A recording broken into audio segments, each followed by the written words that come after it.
So if you're like a lot of people in the fitness industry, the health industry, or really any sort of industry where you have a product or a service, the concept of sales can sometimes make you feel a little bit sort of dirty, a little bit icky. And that's fair enough. It's probably an indication that you have some integrity with what you do and you don't want to sell to people. But I think maybe there's a change of perspective, a change of perception that you can have, which will mean that sales is not a dirty word. And this comes around because we can focus not on sales, not trying to sell someone something, but on trying to solve someone's problem. In the end, what we are providing, an experience, a product, a service that we are providing to our clients, to our potential clients, is a solution to their problems. So don't think of this as I'm trying to make a sale. Think of this as I'm trying to solve a problem. Now, you have to remember, someone has come to you to get this problem solved. If this is a cold call, if you've reached out to them out of the blue, if this is spammy marketing, then sure, this is something that is not going to be an effective way to have some integrity with how you do business.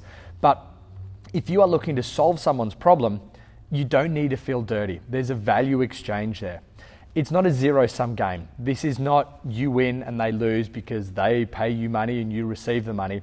This is a game where you both benefit. Sure, it's good for business. It has to be good for your business. It has to help your bottom line.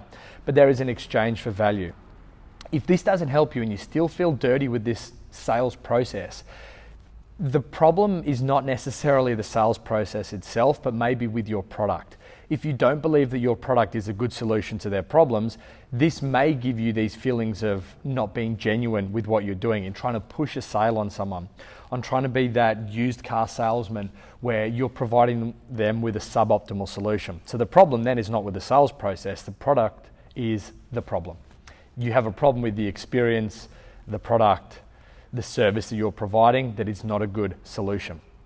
So A, fix your product, and B, until you do, I feel you have an obligation to be able to refer or pass this client on to someone who maybe can solve their problem. Remember, it's as important to know who you are not there to help, who your business is not there to help, as it is to know who you are there to help. And if you can clearly define this, you have a good, unique selling proposition, it will help you in the long run. Final point on this. You are trying to build a purpose-driven business, not a profit-driven business. Now, of course, you have businesses, corporations, companies that are for profit or not for profit. But there is a third type, and this is a business which is for purpose. Now, a for-profit business, it doesn't necessarily mean there's a purpose behind it. So if we stereotypically look at a big bank and say this is definitely a for-profit organization, it exists to fill the pockets of the shareholders, there isn't necessarily purpose behind that.